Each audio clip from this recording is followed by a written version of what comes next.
ಸಂಚಿಕೆಯಲ್ಲಿ ನಾವು ಬೀಜೋಕ್ತಿಗಳ ಅಪವರ್ತಿಸುವಿಕೆಯನ್ನು ಹೇಗೆ ಮಾಡೋದು ಅನ್ನೋದನ್ನು ತಿಳ್ಕೊತಾ ಹೋಗೋಣ. ಈ ಸಂಚಿಕೆಯಲ್ಲಿರುವಂತಹ NCERTಯ ಕಲಿಕಾ ಉದ್ದೇಶಗಳು ಈ ರೀತಿಯಾಗಿವೆ. ಇಂದಿನ ಜ್ಞಾನದ ಆಧಾರದ ಮೇಲೆ ಸಂಬಂಧಿತ ಚಟುವಟಿಕೆಗಳನ್ನು ಬಳಸಿಕೊಂಡು ಬೀಜೋಕ್ತಿಗಳನ್ನು ಬಳಸಿ 2 ಸಂಖ್ಯೆಗಳನ್ನು ಅಪವರ್ತಿಸುವುದು. ಹಾಗೂ ಈ ಸಂಚಿಕೆಯಲ್ಲಿರುವಂತಹ ಕಲಿಕಾ ಉದ್ದೇಶಗಳು ಈ ರೀತಿಯಾಗಿದೆ. ಬೀಜೋಕ್ತಿಗಳ ಅಪವರ್ತಿಸುವ ವಿಧಾನವನ್ನು ತಿಳಿಯುವರು.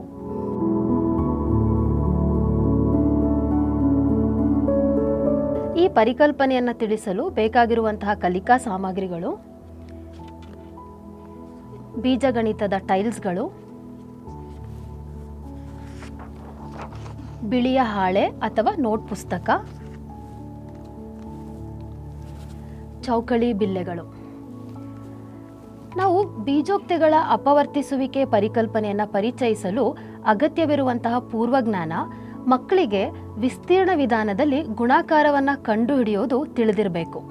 ಮಕ್ಕಳು ಅಪವರ್ತನಗಳು ಪರಿಕಲ್ಪನೆಯನ್ನು 6 ಮತ್ತು 7ನೇ ತರಗತಿಯ ಅಂಕಗಣಿತದಲ್ಲಿ ಸಂಖ್ಯೆಗಳೊಂದಿಗೆ ಅಪವರ್ತನವನ್ನು ಹೇಗೆ ಕಂಡುಹಿಡಿಯೋದು ಅನ್ನೋದನ್ನು ಅವ್ರು ಈಗಾಗಲೇ ಕಲ್ತಿರ್ತಾರೆ. ನಾವು ಈ ಸಂಚಿಕೆಯಲ್ಲಿ ಬೀಜ ಪದಗಳೊಂದಿಗೆ ಹೇಗೆ ಅಪವರ್ತನವನ್ನು ಮಾಡೋದು ಅಥವಾ ಅಪವರ್ತನವನ್ನು ಕಂಡುಹಿಡಿಯೋದು ಅನ್ನೋದನ್ನು ನಾವೀಗ ತಿಳಿತಾ ಹೋಗೋಣ.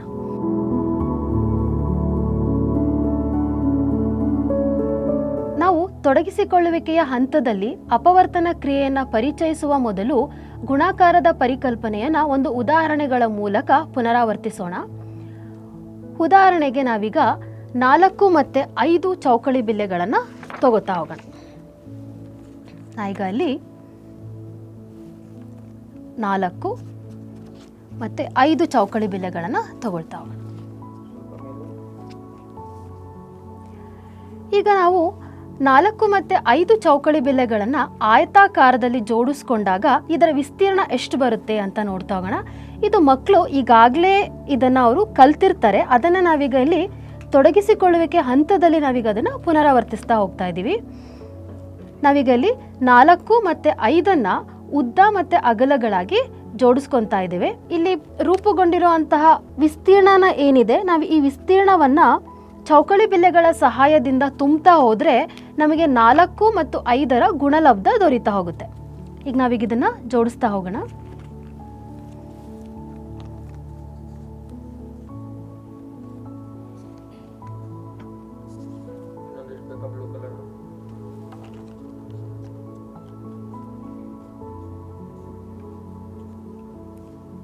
ನಾವು 4 ಮತ್ತು 5ರ ಉದ್ದ ಮತ್ತು ಅಗಲಗಳಾಗಿ ಜೋಡಿಸ್ಕೊಂಡು ಅದರಲ್ಲಿ ಆ ವಿಸ್ತೀರ್ಣಕ್ಕೆ ನಾವೀಗ ಏನು ಮಾಡಿದ್ದೀವಿ ಅಂದರೆ ಚೌಕಳಿ ಬಿಲ್ಲೆಗಳಿಂದ ತುಂಬಿದ್ದೇವೆ. ಈಗ ನಾವಿಲ್ಲಿ ತುಂಬಿದಂಥ ಚೌಕಳಿ ಬಿಲ್ಲೆಗಳ ಸಂಖ್ಯೆ 20 ಅಂತ ನಾವಿಲ್ಲಿ ನೋಡ್ತಾ ಹೋಗ್ಬೋದು.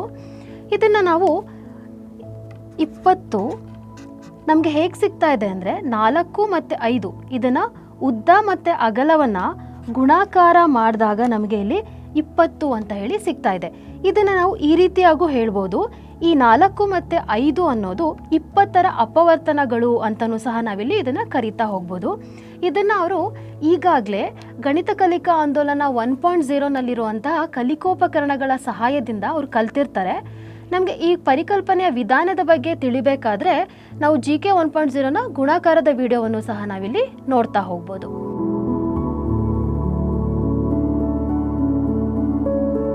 ನಾವು ಇಲ್ಲಿ ಬೀಜಗಣಿತದ ಟೈಲ್ಸ್ಗಳನ್ನು ಈ ರೀತಿ ನಿರೂಪಿಸ್ಕೊಳ್ತಾ ಹೋಗೋಣ. ನಾವೀಗ ಇಲ್ಲಿ ದೊಡ್ಡ ಚೌಕಾಕಾರದ ಟೈಲ್ಸನ್ನು ಧನ x² ಅಂತ ಹೇಳಿ ಕರೆಯೋಣ. ಈಗ ಆಯತಾಕಾರದ ಕೆಂಪು ಟೈಲ್ಸನ್ನು ಧನ x ಅಂತ ಹೇಳಿ, ಚಿಕ್ಕ ಚೌಕಾಕಾರದ ಟೈಲ್ಸನ್ನು ಸ್ಥಿರಾಂಕ ಧನ 1 ಅಂತ ಹೇಳಿ ಕರೆಯೋಣ.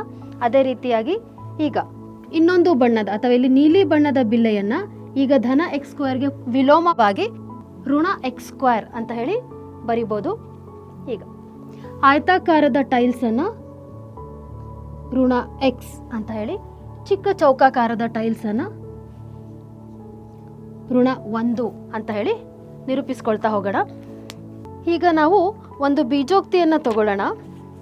3x - 6.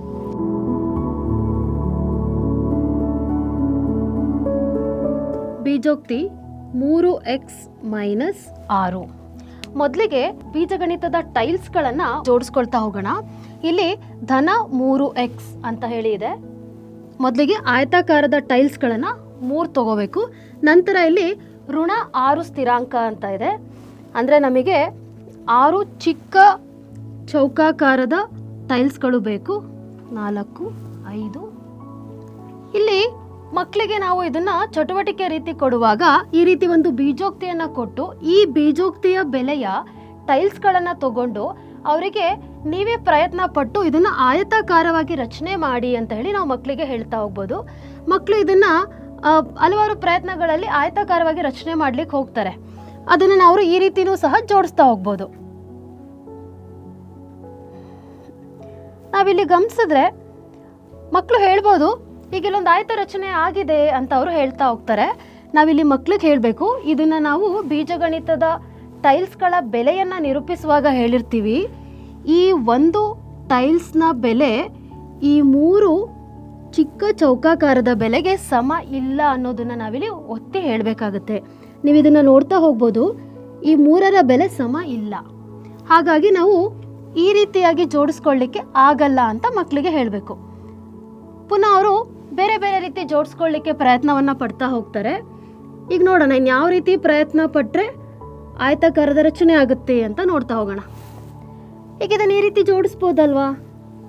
ನಾವು ಮಕ್ಕಳನ್ನ ಕೇಳಿದ್ರೆ ಅವ್ರು ಹೇಳ್ತಾರೆ ಹೌದು. ಈಗ ಈ ಆಯತಾಕಾರದ ಬಿಲ್ಲೆಯ ಈ ಉದ್ದ ಈ ಚಿಕ್ಕ ಚೌಕಾಕಾರದ ಬಿಲ್ಲೆಯ ಈ ಅಳತೆಗೆ ಸಮನಾಗಿದೆ. ನಾವು ಇದನ್ನು ಈ ರೀತಿ ಜೋಡಿಸ್ತಾ ಹೋಗ್ಬೋದು. ಈಗ ಉಳಿದಿರುವಂತಹ 3 ಋಣ ಸ್ಥಿರಾಂಕವನ್ನು ಎಲ್ಲಿಡ್ಲಿಕ್ಕಾಗುತ್ತೆ ಅಂತ ನೋಡ್ತಾ ಹೋಗೋಣ. ಈಗ ಇದನ್ನ ಇಲ್ಲೇ ಈ ರೀತಿ ಜೋಡಿಸ್ತಾ ಹೋಗೋಣ.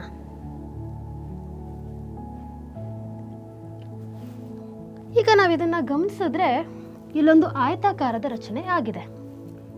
ಈಗ ನಾವಿಲ್ಲಿ ಮಕ್ಕಳಿಗೆ ಕೇಳ್ತಾ ಹೋಗ್ಬೋದು, ನಾವು ಇದನ್ನ ತೊಡಗಿಸಿಕೊಳ್ಳುವಿಕೆ ಹಂತದಲ್ಲಿ ಪೂರ್ಣ ಸಂಖ್ಯೆಗಳನ್ನು ಬಳಸಿ 2 ಸಂಖ್ಯೆಗಳನ್ನು ಕೊಟ್ಟಾಗ ಹೇಗೆ ಅದನ್ನ ವಿಸ್ತೀರ್ಣ ವಿಧಾನದಲ್ಲಿ ಅದರ ಅಪವರ್ತನವನ್ನು ಕಂಡುಹಿಡಿಯೋದು ಅಂತ ಅವ್ರ ಮಕ್ಕಳಿಗೆ ಗೊತ್ತಿದೆ.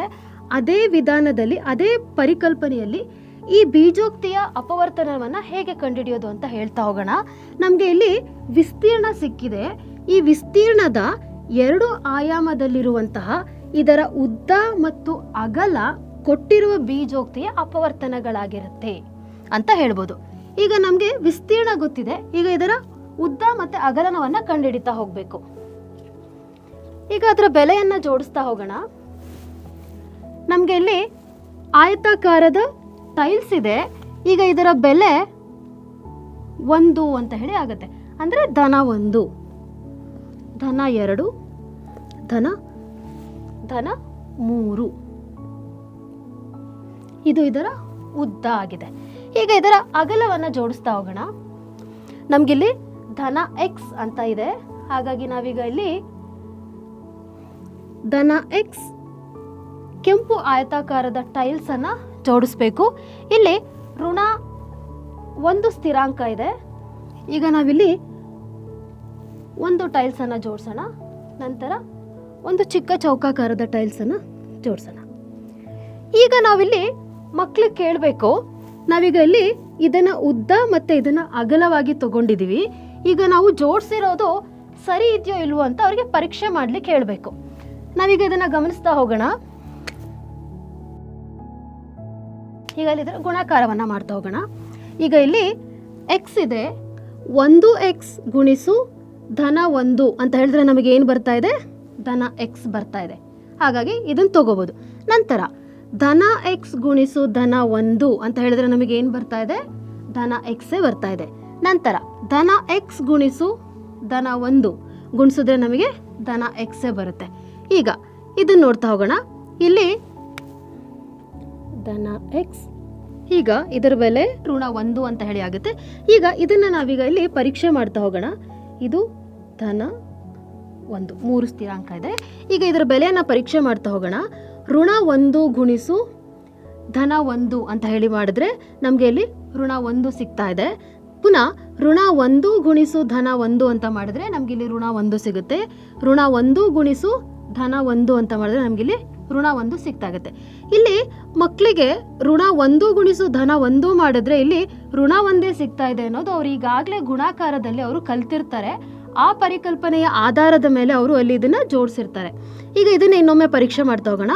ಋಣ 1 ಗುಣಿಸು ಧನ 1 ಅಂತ ಹೇಳಿದ್ರೆ ನಮಗೆ ಋಣ 1 ಸಿಗ್ತಾ ಇದೆ. ಋಣ 1 ಗುಣಿಸು ಧನ 1 ಅಂತ ಹೇಳಿದ್ರೆ ಋಣ 1, ಋಣ 1 ಗುಣಿಸು ಧನ 1 ಅಂತ ಹೇಳಿದ್ರೆ ಋಣ 1 ಸಿಗ್ತಾ ಇದೆ. ಹಾಗಾಗಿ ನಾವು ಇದನ್ನು ಅಗಲ ಹಾಗೂ ಇದನ್ನು ಉದ್ದ ಅಂತ ಹೇಳಿ ತಗೊಳ್ಳೋದಾದರೆ ಇದರ ಬೆಲೆ +3 ಅಂತ ಆಗುತ್ತೆ. ಈಗ ಈ ಅಗಲದ ಬೆಲೆ x2 ಋಣ ಸ್ಥಿರಾಂಕ ಇದೆ, x-2 ಆಗುತ್ತೆ ಅಂತ ಹೇಳ್ಬೋದು. ಆದರೆ ಇಲ್ಲಿ ಮಕ್ಕಳಿಗೆ ಇನ್ನೊಂದು ಗೊಂದಲ ಉಂಟಾಗುತ್ತೆ. ಈಗ ನಾವಿಲ್ಲಿ ಹೇಳ್ಬೋದು ಈ 2 ಆಯಾಮದ ಉದ್ದ ಮತ್ತು ಅಗಲಗಳು ಕೊಟ್ಟಿರುವ ಬೀಜೋಕ್ತಿಯ ಅಪವರ್ತನಗಳು ಅಂತ ನಾವಿಲ್ಲಿ ಹೇಳ್ತಾ ಹೋಗ್ಬೋದು. ಮಕ್ಕಳಿಗೊಂದು ಗೊಂದಲ ಆಗುತ್ತೆ, ಈ 2 ಆಯಾಮದ ಉದ್ದ ಅಗಲನೂ ಸಹ ನಾವು ತಗೋಬಹುದಲ್ವಾ ಅಂತೇಳಿ ಅವ್ರಿಗೆ ಗೊಂದಲ ಉಂಟಾಗುತ್ತೆ. ಅದನ್ನು ನಾವು ಹೇಗೆ ತಗೊಳ್ಳೋದು ಅನ್ನೋದನ್ನು ಮಕ್ಕಳಿಗೆ ಇಲ್ಲಿ ಪರೀಕ್ಷೆ ಮಾಡಲಿಕ್ಕೆ ಹೇಳ್ತಾ ಹೋಗೋಣ. ನಾವೀಗ ಈ ಆಯಾಮದ ಉದ್ದ ಮತ್ತು ಅಗಲಗಳನ್ನು ಹೇಗೆ ಜೋಡಿಸ್ಕೊಳ್ಳೋದು ಅಂತ ನಾವೀಗ ನೋಡ್ತಾ ಹೋಗೋಣ. ಈಗ ನಾನು ಈ ಉದ್ದವನ್ನು ಜೋಡಿಸ್ತಾ ಹೋಗ್ತೀನಿ. ಇಲ್ಲಿ ಧನ x ಅಂತ ಇದೆ, ಈಗ ಇಲ್ಲಿ ಧನ x ಅಂತ ಇಡೋಣ. ನಂತರ ಇಲ್ಲಿ ಋಣ 1 ಅಂತ ಇದೆ, ನಾವೀಗ ಇಲ್ಲಿ ಋಣ 1 ಇಡೋಣ. ಈಗ ಋಣ 1 ನಾವೀಗ ಜೋಡಿಸ್ಕೊಳ್ತಾ ಹೋಗೋಣ. ಇಲ್ಲಿ ಋಣ 1 ಇದೆ. ನಾವು ಈಗ ಈ ಉದ್ದಕ್ಕೆ ಇಲ್ಲಿ ಋಣ 1 ಇದೆ, ನಾವೀಗ ಇಲ್ಲಿ ಋಣ 1 ಋಣ 1 ಋಣ 1 ಎಲ್ಲಿ ಹೀಗೆ ಈ ಉದ್ದ ಮತ್ತು ಅಗಲಕ್ಕೆ ಜೋಡಿಸ್ಕೊಳ್ತಾ ಹೋದ್ವು. ಅದೇ ರೀತಿ ಮೊದಲಿಗೆ ವಿದ್ಯಾರ್ಥಿಗಳು ಸಹ ಏನು ಮಾಡ್ತಾರೆ ಅಂದರೆ ಈ ಉದ್ದ ಮತ್ತು ಅಗಲವನ್ನು ಈ ರೀತಿ ಜೋಡಿಸ್ಕೊಳ್ತಾ ಹೋಗ್ತಾರೆ. ಇದಾದಮೇಲೆ ನಾವೇನು ಮಾಡಬೇಕಾಗಿದೆ ಅಂದರೆ ನಾವು ತಗೊಂಡಿರುವಂತಹ ಉದ್ದ ಮತ್ತು ಅಗಲದ ಬೆಲೆಗಳು ಸರಿ ಇದೆಯಾ ಇಲ್ವಾ ಅಂತ ನಾವಿಲ್ಲಿ ಪರೀಕ್ಷೆಯನ್ನು ಮಾಡ್ತಾ ಹೋಗಬೇಕು. ಇದನ್ನು ನಾವು ಮಕ್ಕಳಿಗೆ ಒತ್ತಿ ಹೇಳಬೇಕು. ಈಗ ಇದನ್ನು ನಾವು ಈ ಉದ್ದ ಮತ್ತು ಅಗಲದಲ್ಲಿ ಪರೀಕ್ಷೆ ಮಾಡಿದಂತೆ ಈಗ ಈ ಉದ್ದ ಮತ್ತು ಅಗಲವನ್ನು ಗುಣಾಕಾರ ಮಾಡಿದಾಗ ಈ ವಿಸ್ತೀರ್ಣ ಬರ್ತಾ ಇದೆಯಾ ಅಂತ ಹೇಳಿ ನಾವೀಗ ಪರೀಕ್ಷೆ ಮಾಡ್ತಾ ಹೋಗೋಣ. ಈಗ ಇಲ್ಲಿರುವಂಥದ್ದು ಋಣ 1 ಗುಣಿಸು ಧನ x ಅಂತ ಇದೆ. ಋಣ 1 ಗುಣಿಸು ಧನ x ಅನ್ನು ಮಾಡಿದ್ರೆ ನಮಗೆ ಋಣ x ಬರುತ್ತೆ. ಆದರೆ ನಮಗೆ ಇಲ್ಲಿರೋವಂಥದ್ದು ಏನು ಅಂದರೆ ಧನ x ಇದೆ. ಹಾಗಾಗಿ ನಾನಿಲ್ಲಿ ಯಾವ ಅಗಲವನ್ನು ತಗೋತಾ ಹೋಗಬೇಕು, ನನಗೆ ಇಲ್ಲಿ ನಾನು ನೀಲಿ ಚೌಕಾಕಾರದ ಟೈಲ್ಸನ್ನು ತಗೊಳ್ಳಿಕ್ಕಾಗಲ್ಲ. ಹಾಗಾಗಿ ನಾನಿಲ್ಲಿ ಧನವನ್ನು ತಗೊಳ್ತಾ ಹೋಗಬೇಕು. ಈಗ ಈ ಗುಣಾಕಾರವನ್ನು ಗಮನಿಸ್ತಾ ಹೋಗೋಣ. ಋಣ 1 ಗುಣಿಸು ಧನ x ಅಂತ ತಗೊಂಡ್ರೆ ನನಗೆ ಏನು ಬರ್ತಾ ಇದೆ ಅಂತ ಹೇಳಿದ್ರೆ ಧನ x ಬರ್ತಾ ಇದೆ. ಹಾಗಾಗಿ ನಾನು ಇಲ್ಲಿ ಋಣ 1 ಬದಲಿಗೆ ಧನ 1 ತಗೊಳ್ತಾ ಹೋಗಬೇಕು. ಈಗ ಇದನ್ನು ಗಮನಿಸೋಣ. ಋಣ 1 ಗುಣಿಸು ಧನ x ಅಂತ ತಗೊಂಡ್ರೆ ನಮಗೆ ಇಲ್ಲಿ ಏನು ಬರ್ತಾ ಇದೆ ಅಂತ ಹೇಳಿದ್ರೆ ಧನ x ಬರ್ತಾ ಇದೆ. ಹಾಗಾಗಿ ನಾವು ಇದರ ಬದಲಿಗೆ ಧನ ಸ್ಥಿರಾಂಕವನ್ನು ಇಡೋಣ. ಈಗ ನಾವು ತಗೊಂಡಿರುವಂತಹ ಬೆಲೆ ಸರಿ ಇದೆಯಾ ಇಲ್ವಾ ಅಂತ ಮತ್ತೆ ಪರೀಕ್ಷೆ ಮಾಡ್ತಾ ಹೋಗೋಣ. ಈಗ ಇಲ್ಲಿ ಧನ 1 ಗುಣಿಸು ಧನ x ಅಂತ ಹೇಳಿದ್ರೆ ನನಗಿಲ್ಲಿ ಧನ x ಬರ್ತಾ ಇದೆ. ಧನ 1 ಗುಣಿಸು ಧನ x ಬರ್ತಾ ಇದೆ. ಧನ 1 ಗುಣಿಸು ಧನ x ಮಾಡಿದ್ರೆ ಧನ x ಬರ್ತಾ ಇದೆ. ಈಗ ಈ ಬೆಲೆಗಳನ್ನು ನೋಡೋಣ. ಧನ 1 ಗುಣಿಸು ಋಣ 1 ಅಂತ ಮಾಡಿದ್ರೆ ಋಣ 1 ಬರ್ತಾ ಇದೆ. ಧನ 1 ಗುಣಿಸು ಋಣ 1 ಅಂತ ಮಾಡಿದ್ರೆ ಋಣ 1 ಬರ್ತಾ ಇದೆ. ಈಗ ಈ ಬಿಲ್ಲೆಯಲ್ಲಿ ನೋಡೋಣ. ಋಣ 1 ಗುಣಿಸು ಧನ 1 ಅಂತ ಮಾಡಿದ್ರೆ ನಮಗಿಲ್ಲಿ ಋಣ 1 ಬರ್ತಾ ಇದೆ. ಹಾಗಾಗಿ ಈಗ ನಾವು ಇದನ್ನು ಗಮನಿಸ್ತಾ ಹೋದರೆ ಈಗ ಇದರ ಬೆಲೆ ಧನ 3 ಆಗಿದೆ. ಇಲ್ಲಿ ಬೆಲೆ x ಋಣ 2 ಅಂತ ಹೇಳಿ ಆಗುತ್ತೆ.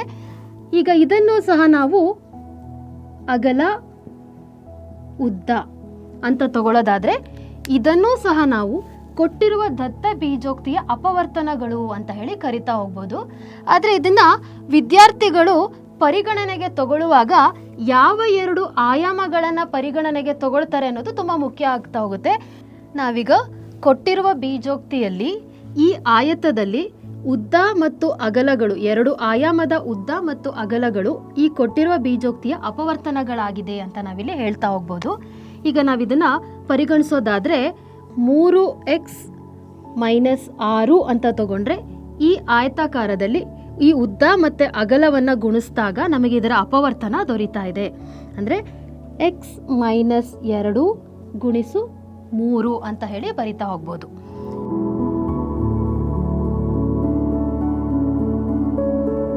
ಈಗ ಇದೇ ಸಮಸ್ಯೆಯನ್ನು ಬಿಳಿಯ ಹಾಳೆಯ ಮೇಲೆ ಪ್ರಾತಿನಿಧಿಕ ಹಂತದಲ್ಲಿ ಹೇಗೆ ಪ್ರತಿನಿಧಿಸುವುದು ಅನ್ನೋದನ್ನು ನಾವೀಗ ತಿಳ್ಕೊತಾ ಹೋಗೋಣ. ಮೊದಲ ಸಮಸ್ಯೆ 3x-6.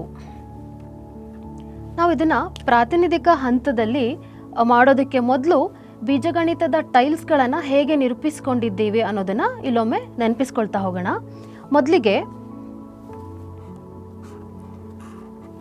ದೊಡ್ಡ ಚೌಕಾಕಾರದ ಬಿಲ್ಲೆಯನ್ನು ಧನ x² ಅಂತ ಹೇಳಿ ತಗೊಂಡಿದ್ದೀವಿ.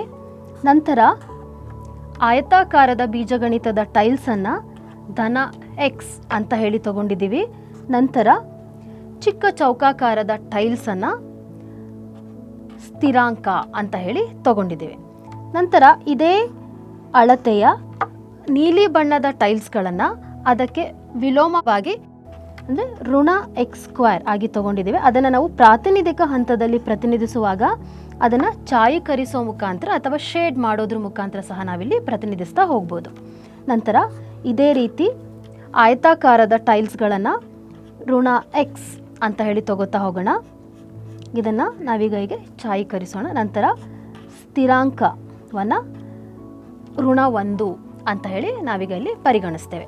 ಈಗ ನಾವು ಇದರ ಸಹಾಯದಿಂದ 3x-6 ಹೇಗೆ ಅಪವರ್ತನವನ್ನು ಪ್ರಾತಿನಿಧಿಕ ಹಂತದಲ್ಲಿ ಮಾಡೋದು ಅಂತ ನಾವೀಗ ನೋಡ್ತಾ ಹೋಗೋಣ. ನಮಗಿಲ್ಲಿ ಬೇಕಾಗಿರುವಂಥದ್ದು 3x-6.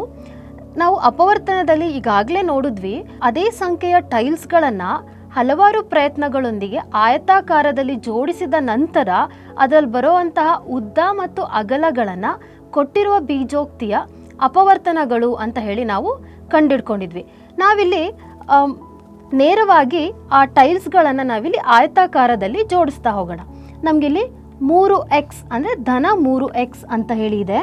ನಾವು ಮೂರ್ತ ಹಂತದಲ್ಲಿ ಅದನ್ನು ಆಯತಾಕಾರದಲ್ಲಿ ಜೋಡಿಸಿದಂತೆ ನಾವಿಲ್ಲಿ ಇದನ್ನು ಆಯತಾಕಾರದಲ್ಲಿ ಬರಿತಾ ಹೋಗ್ಬೋದು. ನಮಗಿಲ್ಲಿ ಧನ 3x ಇದೆ. ನಮಗೆ ನಂತರ ಇರೋವಂಥದ್ದು ಋಣ 6. ಅದನ್ನು ನಾವಿಲ್ಲಿ ಈ ರೀತಿಯಾಗಿ ಜೋಡಿಸ್ಕೊಂಡಿದ್ವಿ. ಋಣ 6. ನಂತರ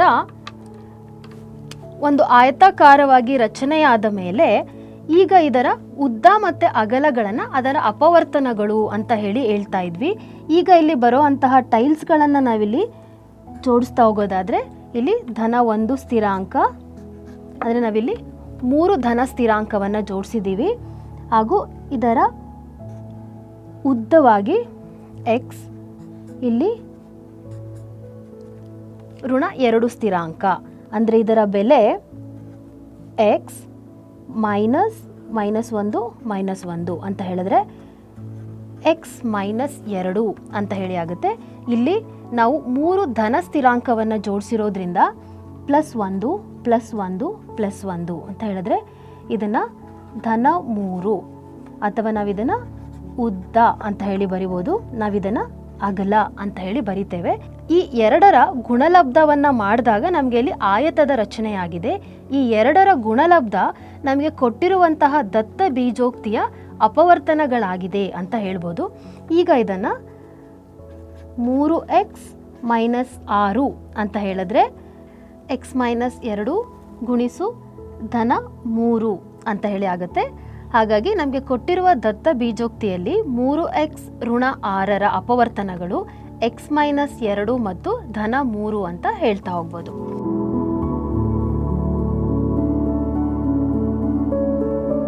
ಈಗ ಇದೇ ಸಮಸ್ಯೆಯನ್ನು ಅಮೂರ್ತ ಹಂತದಲ್ಲಿ ಹೇಗೆ ಮಾಡೋದು ಅಂತ ನಾವೀಗ ನೋಡ್ತಾ ಹೋಗೋಣ. ಕೊಟ್ಟಿರುವಂತಹ ಸಮಸ್ಯೆ 3x ಋಣ 6 ಅಂತ ಹೇಳಿದೆ.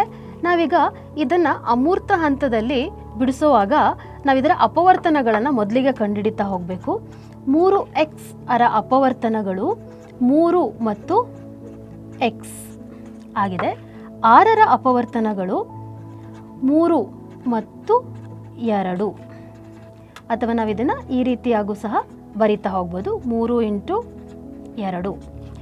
ಈಗ ನಾವಿಲ್ಲಿ 3x ಋಣ 6ರಲ್ಲಿ ನಮಗೆ ನಾವು ಇದನ್ನು ಹೇಗೆ ಬರಿತಾ ಇದ್ದೀವಿ ಅಂದರೆ 3x ಅನ್ನು 3 ಇಂಟು x ಅಂತ ಬರೆದಿದ್ದೀವಿ. ಅದನ್ನು ಅಪವರ್ತನಗಳಲ್ಲಿ ಅವಿಭಾಜ್ಯ ಅಪವರ್ತನಗಳನ್ನು ನಾವಿಲ್ಲಿ ತಗೋತಾ ಹೋಗಬೇಕು. ಮೈನಸ್ 6ಅನ್ನು 6ರ ಅಪವರ್ತನಗಳನ್ನು ಬರಿತಾ ಹೋದರೆ 3 ಇಂಟು 2 ಅಂತ ಹೇಳಿ ಆಗುತ್ತೆ. ಈಗ ನಾವು ಇದನ್ನು ವಿಭಾಜಕ ನಿಯಮವನ್ನು ನಾವಿಲ್ಲಿ ಅನ್ವಯ ಮಾಡುವಾಗ ಇಲ್ಲಿ ಈ 2 ಬೀಜ ಪದಗಳಲ್ಲಿ 3 ಸಾಮಾನ್ಯವಾಗಿದೆ. ನಾವು 3ಅನ್ನು ಹೊರಗಡೆ ಬರೆದಾಗ ಇದರಲ್ಲಿ x ಋಣ 2 ಅಂತ ಹೇಳಿ ಬರುತ್ತೆ. ಹಾಗಾಗಿ 3x ಮೈನಸ್ 6ಅನ್ನು ಅಪವರ್ತನಗಳನ್ನು ಕಂಡುಹಿಡಿದಾಗ ಅದರ ಅಪವರ್ತನಗಳು 3 ಗುಣಿಸು x ಮೈನಸ್ 2 ಅಂತ ಹೇಳಿ ನಾವು ಕಂಡುಹಿಡಿತಾ ಹೋಗ್ಬೋದು.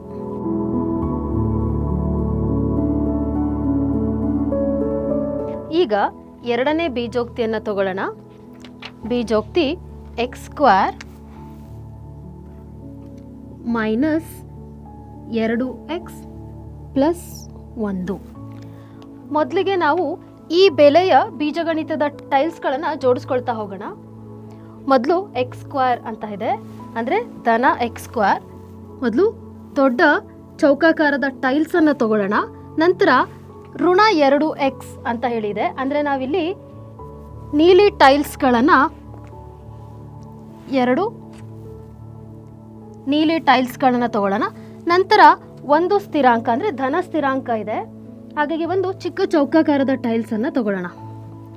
ನಾವು ಮೊದಲಿಗೆ ಹೇಳ್ದಾಗೇ ಈ ರೀತಿ ಟೈಲ್ಸ್ಗಳನ್ನು ಜೋಡಿಸಿದ ಮೇಲೆ ಈ ಎಲ್ಲ ಟೈಲ್ಸ್ಗಳನ್ನು ಬಳಸಿ ಆಯತಾಕಾರವನ್ನು ರಚನೆ ಮಾಡಲಿಕ್ಕೆ ನಾವು ಮಕ್ಕಳಿಗೆ ಹೇಳ್ತಾ ಹೋಗಬೇಕು.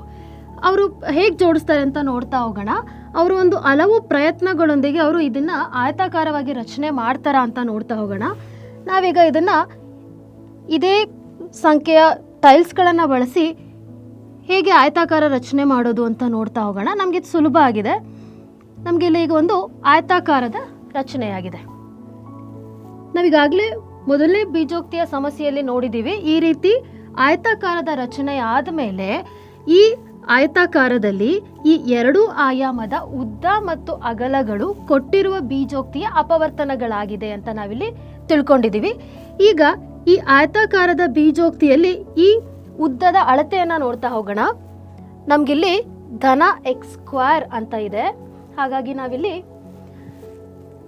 ಧನ ಎಕ್ಸ್ ನ ಟೈಲ್ಸನ್ನು ಜೋಡಿಸ್ಕೋಬೇಕು. ಇಲ್ಲಿ ಇದು ಋಣ ಎಕ್ಸ್, ಆದರೆ ಈ ಅಳತೆ ಏನಾಗಿದೆ ಅಂತ ಹೇಳಿದ್ರೆ ಋಣ ಸ್ಥಿರಾಂಕ, ಅಂದರೆ ನಾವು ಇದನ್ನು ಈ ಟೈಲ್ಸನ್ನು ಇಲ್ಲಿ ಜೋಡಿಸ್ಕೋಬೇಕು.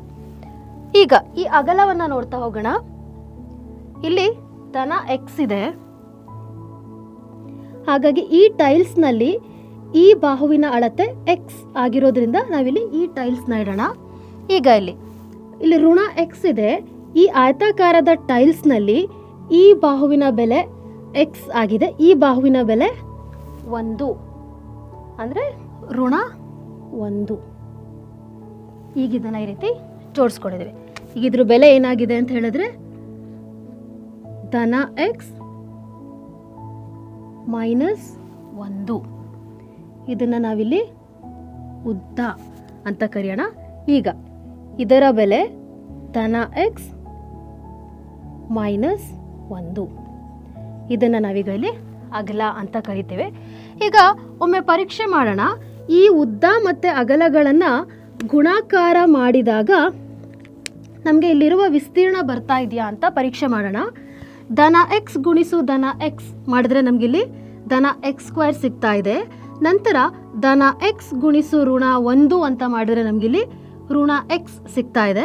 ನಂತರ ಇಲ್ಲಿ ಋಣ 1 ಗುಣಿಸು ಧನ ಎಕ್ಸ್ ಅಂತ ಮಾಡಿದ್ರೆ ನಮಗಿಲ್ಲಿ ಋಣ ಎಕ್ಸ್ ಸಿಗ್ತಾ ಇದೆ. ಋಣ 1 ಗುಣಿಸು ಋಣ 1 ಅಂತ ಮಾಡಿದ್ರೆ ನಮಗಿಲ್ಲಿ ಧನ 1 ಸಿಗ್ತಾ ಇದೆ. ಹಾಗಾಗಿ ಕೊಟ್ಟಿರುವ ಬೀಜೋಕ್ತಿಗೆ x square minus 2x plus 1ರ ಅಪವರ್ತನವನ್ನು ಎಕ್ಸ್ ಮೈನಸ್ 1 ಗುಣಿಸು ಎಕ್ಸ್ ಮೈನಸ್ 1 ಅಂತ ನಾವಿಲ್ಲಿ ಹೇಳ್ತಾ ಹೋಗ್ಬೋದು.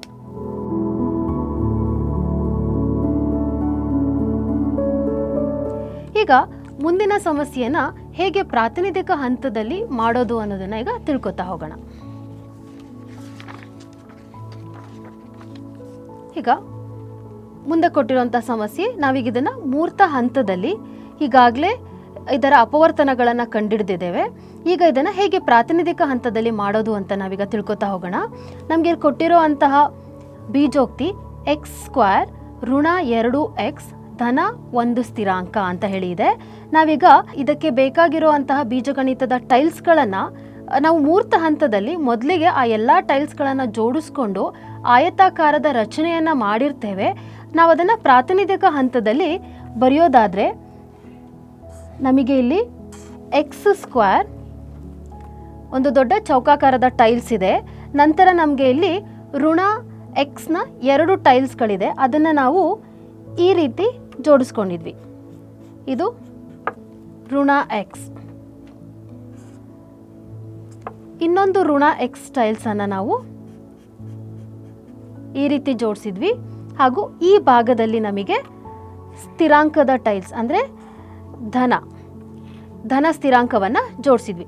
ಈ ರೀತಿ ಈ ಕೊಟ್ಟಿರುವ ಬೀಜೋಕ್ತಿಯ ಟೈಲ್ಸ್ಗಳನ್ನು ಬಳಸಿ ನಾವು ಒಂದು ಆಯತಾಕಾರದ ರಚನೆಯನ್ನು ಮಾಡಿದ್ವಿ. ಈಗ ನಮಗೆ ಇದರ ಅಪವರ್ತನಗಳನ್ನು ಒಂದು ಉದ್ದ ಮತ್ತು ಅಗಲಗಳಾಗಿ ನಾವು ಇದರ ಅಪವರ್ತನಗಳನ್ನು ಕಂಡಿಡ್ತೀವಿ. ಈಗ ನಾವು ಇದರಲ್ಲಿ ಅಪವರ್ತನಗಳನ್ನು ಬರಿತಾ ಹೋಗೋಣ. ಇದು x², ಇದರಲ್ಲಿ ಇದರ ಒಂದು ಆಯಾಮದ ಉದ್ದ x ಅಂತ ನಾವಿಲ್ಲಿ ಟೈಲ್ಸ್ಗಳನ್ನು ಜೋಡಿಸ್ತಾ ಹೋದರೆ ಇದರ ಬೆಲೆ x ಅಂತ ಆಗುತ್ತೆ. ಇದಕ್ಕೆ ನಾವಿಲ್ಲಿ ಋಣ ಸ್ಥಿರಾಂಕ ಋಣ 1 ಇಡ್ತಾ ಹೋಗಬೇಕು. ಹಾಗಾಗಿ ಇದರ ಬೆಲೆ x - 1, ಇದನ್ನು ಅಗಲ ಅಂತ ಹೇಳಿ ಕರೆಯೋಣ. ಈಗ ನಮಗೆ ಇಲ್ಲಿ ಇನ್ನೊಂದು ಆಯಾಮದಲ್ಲಿ ಟೈಲ್ಸ್ಗಳನ್ನು ಜೋಡಿಸೋದಾದರೆ ನಮಗೆ ಇದು ಧನ x ಅಂತ ಹೇಳಿ ಆಗುತ್ತೆ. ಇದನ್ನು ನಾವಿಲ್ಲಿ ಋಣ 1 ಸ್ಥಿರಾಂಕವನ್ನು ನಾವಿಲ್ಲಿ ಜೋಡಿಸ್ತಾ ಇದ್ದೀವಿ. ಇದನ್ನು ಉದ್ದ ಅಂತ ಹೇಳಿ ಕರೆಯೋದಾದರೆ ಇದರ ಬೆಲೆ x ಋಣ 1 ಅಂತ ಹೇಳಿದೆ. ಇವೆರಡನ್ನ ಗುಣಿಸಿದಾಗ ನಮಗೆ ಇಲ್ಲಿ ಆಯತದ ರಚನೆಯಾದರೆ ನಾವು ಆ ಉದ್ದ ಮತ್ತು ಅಗಲಗಳನ್ನು ಕೊಟ್ಟಿರುವ ಬೀಜೋಕ್ತಿಯ ಅಪವರ್ತನಗಳು ಅಂತ ಹೇಳಿ ಕರಿತಾ ಹೋಗ್ಬೋದು.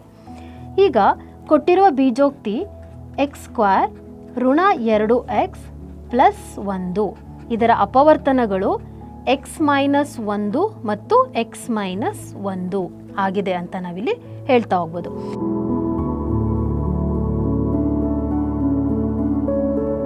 ಈಗ ಇದೇ ಸಮಸ್ಯೆಯನ್ನು ಅಮೂರ್ತ ಹಂತದಲ್ಲಿ ಹೇಗೆ ಮಾಡೋದು ಅಂತ ಹೇಳಿ ನಾವೀಗ ನೋಡ್ತಾ ಹೋಗೋಣ. ಕೊಟ್ಟಿರುವಂತಹ ಬೀಜೋಕ್ತಿ x² - 2x ಪ್ಲಸ್ 1 ಅಂದರೆ x² ಋಣ 2x ಧನ 1. ನಾವು ಅಮೂರ್ತ ಹಂತವನ್ನು ಪ್ರಾತಿನಿಧಿಕ ಹಂತಕ್ಕೆ ಹೋಲಿಕೆ ಮಾಡಿ ಅದೇ ರೀತಿ ನಾವು ಇದನ್ನು ಬಿಡಿಸೋದಾದರೆ ನಾವಿಲ್ಲಿ ನೋಡ್ತಾ ಹೋಗ್ಬೋದು. x² ಇಲ್ಲಿ ನಮಗಿರುವಂಥದ್ದು ಋಣ 2x ಅಂತ ಇದೆ. ನಾವಿದನ್ನು ಬೇರ್ಪಡಿಸಿ ಋಣ 1x ಋಣ 1x ಅಂತ ಹೇಳಿ ಬರ್ಕೊಂಡಿದ್ದೇವೆ. ನಂತರ ಈಗಿರುವಂತಹ ಧನ ಸ್ಥಿರಾಂಕವನ್ನು ಬರಿತಾ ಇದ್ದೇವೆ. ನಂತರ ಈಗ ಈ ಎರಡು ಬೀಜೋಕ್ತಿಗಳಲ್ಲಿ ಈ ಎರಡು ಬೀಜ ಪದಗಳಲ್ಲಿರುವಂತಹ ಸಾಮಾನ್ಯ ಅಪವರ್ತನವನ್ನು ಆಚೆ ತೆಗಿತಾ ಹೋಗೋಣ.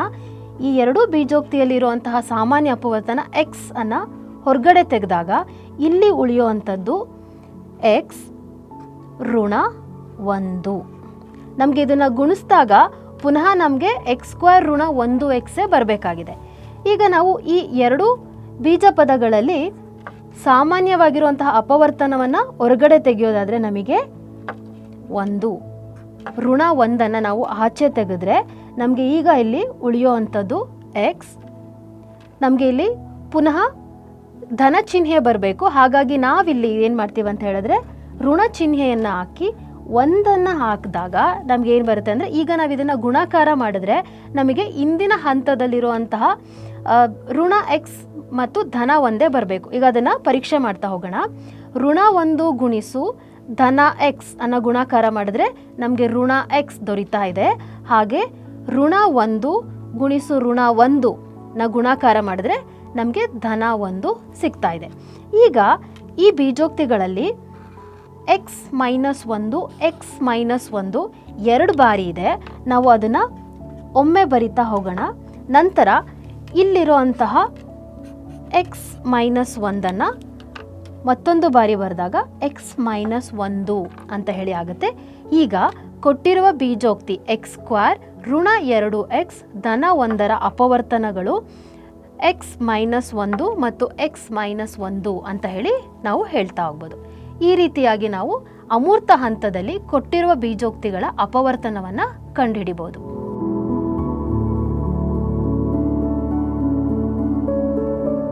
ಈಗ ಮೂರನೇ ಬೀಜೋಕ್ತಿಯನ್ನು ತಗೊಳ್ಳೋಣ. ಬೀಜೋಕ್ತಿ 2x² ಪ್ಲಸ್ x ಮೈನಸ್ 3 ಅಂತ ಹೇಳಿದೆ. ಮೊದಲಿಗೆ ಈ ಬೆಲೆಯ ಬೀಜಗಣಿತದ ಟೈಲ್ಸ್ಗಳನ್ನು ಜೋಡಿಸ್ಕೊತಾ ಹೋಗೋಣ. 2x² ಅಂತ ಇದೆ. ಅದೇ ನಾವಿಲ್ಲಿ ದೊಡ್ಡ ಚೌಕಾಕಾರದ ಟೈಲ್ಸ್ x² 2 ಜೋಡಿಸ್ಕೊಳ್ಳೋಣ. ನಂತರ ಧನ x ಅಂತ ಹೇಳಿದೆ, ಒಂದು ಆಯತಾಕಾರದ ಟೈಲ್ಸನ್ನು ಜೋಡಿಸ್ಕೊಳ್ಳೋಣ. ನಂತರ ಋಣ 3 ಅಂತ ಇದೆ, ಅಂದರೆ ಚಿಕ್ಕ ನೀಲಿ ಟೈಲ್ಸ್ಗಳನ್ನು 3 ಜೋಡಿಸ್ಕೊಳ್ಳೋಣ. ನಾವಿಲ್ಲಿ ಮಕ್ಕಳಿಗೆ ತಿಳಿಸ್ತಾ ಹೋಗಬೇಕು, ನಮಗೆ ಇಲ್ಲಿ ಕೊಟ್ಟಿರೋ ಬೀಜೋಕ್ತಿಯ ಅಳತೆಯ ಅಥವಾ ಬೆಲೆಯ ಬೀಜಗಣಿತದ ಟೈಲ್ಸ್ಗಳನ್ನು ತಗೊಂಡಿದ್ದೀವಿ. ಈಗ ನೀವು ಈ ಬೆಲೆಯ ಟೈಲ್ಸ್ಗಳನ್ನು ಬಳಸಿ ಆಯತಾಕಾರವನ್ನು ರಚನೆ ಮಾಡಿ ಅಂತ ನಾವಿಲ್ಲಿ ಹೇಳ್ತಾ ಹೋಗಬೇಕು. ಮಕ್ಕಳು ಒಂದಷ್ಟು ಪ್ರಯತ್ನಗಳೊಂದಿಗೆ ಅವರು ಆಯತಾಕಾರವನ್ನು ರಚನೆ ಮಾಡಲಿಕ್ಕೆ ಪ್ರಯತ್ನ ಪಡ್ತಾರೆ. ಈಗ ನಾವು ಅದನ್ನೇ ಪ್ರಯತ್ನ ಪಡ್ತಾ ಹೋಗೋಣ. ಈಗ ಹೇಗೆಲ್ಲ ರಚನೆ ಮಾಡ್ಬೋದು ಅಂತ ನಾವು ನೋಡ್ತಾ ಹೋಗೋಣ. ನನಗೆ ಈಗ ಗೊತ್ತಿರೋಂತಹ ಋಣ ಸ್ಥಿರಾಂಕವನ್ನು ಒಂದು ನಾನು ಇಲ್ಲಿ ಇಡ್ಬೋದು, ಅಥವಾ ಇಲ್ಲಿ ಇಡ್ಲಿಕ್ಕೆ ಮಾತ್ರ ಅವಕಾಶ ಇದೆ. ಯಾಕಂತ ಹೇಳಿದ್ರೆ ಈ ಬಾಹುವಿನ ಅಳತೆ ಈ ಯಾವುದೇ ಬಾಹುವಿಗೂ ಸಹ ಸಮ ಇಲ್ಲ. ಈಗ ಇದನ್ನು ಇಲ್ಲಿಡ್ಬೋದು. ನಮಗೀಗ ಇಲ್ಲಿ ಇನ್ನೊಂದು ಋಣ ಸ್ಥಿರಾಂಕ ಇದೆ, ಅದನ್ನು ನಾವು ಒಂದು ಇಲ್ಲಿಡ್ಬೋದು, ಇಲ್ಲಾಂದರೆ ನಾನು ಅದನ್ನಲ್ಲಿ ಇಲ್ಲಿ ಜೋಡಿಸ್ಲಿಕ್ಕಾಗತ್ತೆ. ಪುನಃ ಉಳಿದಿರುವಂತಹ ಇನ್ನೊಂದು ಋಣ ಸ್ಥಿರಾಂಕವನ್ನು ಈ ರೀತಿ ಜೋಡಿಸ್ಲಿಕ್ಕಾಗುತ್ತಾ ಅಂತ ನಾವಿಲ್ಲಿ ಮಕ್ಕಳಿಗೆ ಕೇಳ್ಬೋದು. ಆಗಲ್ಲ, ಯಾಕಂದರೆ ಈ ಬಾಹುವಿನ ಅಳತೆ ಈ ಬಾಹುವಿನ ಅಳತೆಗೆ ಸಮ ಇಲ್ಲ. ಹಾಗಿದ್ರೆ ನಾನು ಇದನ್ನು ಇಲ್ಲಿ ಮಾತ್ರ ಇಡಲಿಕ್ಕೆ ಸಾಧ್ಯ ಆಗುತ್ತೆ. ಆದರೆ ಕೊಟ್ಟಿರುವಂತಹ ಟೈಲ್ಸ್ಗಳನ್ನು ಬಳಸಿ ನಾನು ಆಯತಾಕಾರವನ್ನು ರಚನೆ ಮಾಡಿದ್ರೆ ಮಾತ್ರ ಈ ಬೀಜೋಕ್ತಿಯ ಅಪವರ್ತನಗಳು ಸಿಗುತ್ತೆ ಅಂತ ಮಕ್ಕಳಿಗಾಗಲೇ ಕಲ್ತಿದ್ದಾರೆ. ಹಾಗಾದರೆ ಹೇಗೆ ನಾನು ಈ ಟೈಲ್ಸ್ಗಳನ್ನು ಬಳಸಿ ಆಯತಾಕಾರವನ್ನು ರಚನೆ ಮಾಡಿ ನಾವು ಅಪವರ್ತನವನ್ನು ಕಂಡುಹಿಡಿಬಹುದು? ಆಗ ಮಕ್ಕಳಿಗೆ ಕೇಳ್ತಾ ಹೋಗ್ಬೋದು, ಹೇಗೆ ಕಂಡುಹಿಡಿಬೋದು ಅಂತ ಹೇಳಿದ್ರೆ ಮಕ್ಕಳುಗಳು ಹೇಳ್ಬೋದು, ಇಲ್ಲಿ ನಮಗೆ ಶೂನ್ಯ ಜೋಡಿಯನ್ನು ಸೇರಿಸೋದ್ರ ಮುಖಾಂತರ ನಾವಿಲ್ಲಿ ಆಯತಾಕಾರದ ರಚನೆಯನ್ನು ಮಾಡ್ಬೋದು ಅಂತ ಹೇಳಿ ಮಕ್ಕಳು ಹೇಳ್ತಾ ಹೋಗ್ತಾರೆ. ಇಲ್ಲ ಅದನ್ನು ಶಿಕ್ಷಕರು ಸಹ ಇಲ್ಲಿ ತಿಳಿಸ್ಕೊಡ್ತಾ ಹೋಗ್ಬೋದು. ಹಾಗಿದ್ರೆ ಇದನ್ನು ಗಮನಿಸ್ತಾ ಹೋದರೆ ನಮಗೆ ಇದೊಂದೇ ರೀತಿಯಲ್ಲಿ ನಮಗೆ ಜೋಡಿಸ್ಲಿಕ್ಕೆ ಸಾಧ್ಯ ಇರೋದು. ನಾವು ಇದನ್ನು ಗಮನಿಸ್ತಾ ಹೋದರೆ ನಮಗೆ ಇಲ್ಲೊಂದು ಏರಿಯಾ ಅಂದರೆ ಒಂದು ವಿಸ್ತೀರ್ಣ ರೂಪುಗೊಂಡಿರೋದನ್ನ ನಾವಿಲ್ಲಿ ನೋಡ್ತಾ ಹೋಗ್ಬೋದು. ಈ ಏರಿಯಾ ನಂತರ ಈ ಏರಿಯಾ ಇದೆ. ಸೊ ಈ ವಿಸ್ತೀರ್ಣವನ್ನು ನಾವು ಶೂನ್ಯ ಜೋಡಿಯನ್ನು ಸೇರಿಸೋದ್ರ ಮುಖಾಂತರ ಇದನ್ನು ತುಂಬ್ತಾ ಹೋದರೆ ನಮ್ಗೆ ಇಲ್ಲೊಂದು ಆಯತಾಕಾರದ ರಚನೆ ಆಗ್ತಾ ಹೋಗುತ್ತೆ. ಹಾಗಾದರೆ ಹೇಗೆ ತುಂಬ್ತಾ ಹೋಗೋದು? ಮಕ್ಕಳಿಗೆ ಹಂತದಲ್ಲಿ ಗೊತ್ತಿರುತ್ತೆ, ನಾವು ಶೂನ್ಯ ಜೋಡಿಗಳನ್ನು ಸೇರಿಸ್ತಾ ಹೋದರೆ ಇಲ್ಲಿರುವುದರ ಬೆಲೆಗೆ ಯಾವುದೇ ರೀತಿಯ ಬದಲಾವಣೆ ಆಗೋದಿಲ್ಲ ಅನ್ನೋದು ಗೊತ್ತಿರೋದ್ರಿಂದ ನಾವೀಗ ಒಂದು ಶೂನ್ಯ ಜೋಡಿಯನ್ನು ತಗೊಳ್ತಾ ಹೋಗೋಣ.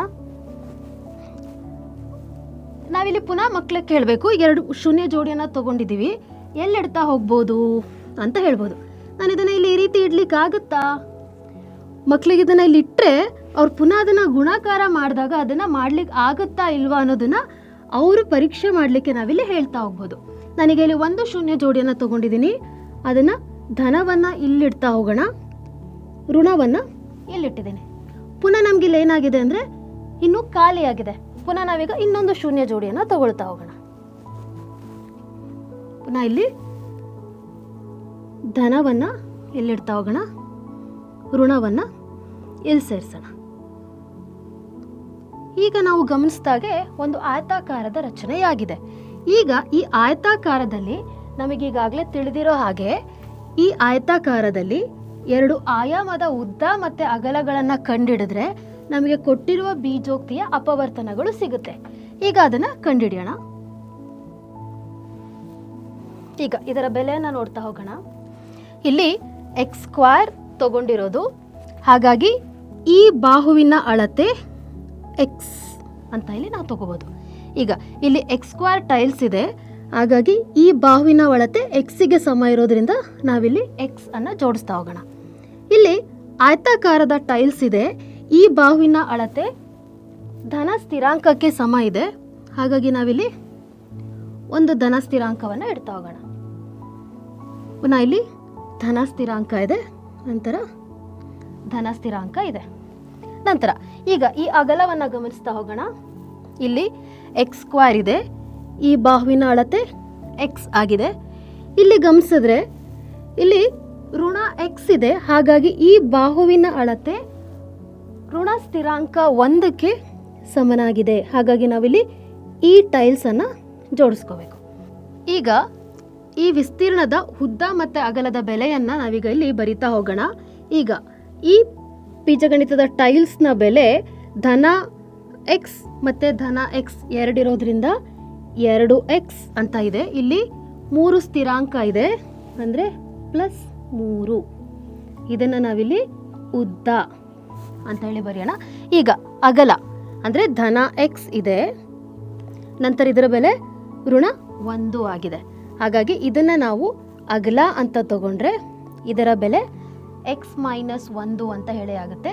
ಈಗ ಕೊಟ್ಟಿರುವ ಬೀಜೋಕ್ತಿ 2x² ಪ್ಲಸ್ x ಮೈನಸ್ 3ರ ಅಪವರ್ತನಗಳು ಈ ಆಯತಾಕಾರದ ಉದ್ದ ಅಂದರೆ 2x ಪ್ಲಸ್ 3 ಗುಣಿಸು x ಮೈನಸ್ 1 ಆಗಿದೆ ಅಂತ ನಾವಿಲ್ಲಿ ಹೇಳ್ಬೋದು.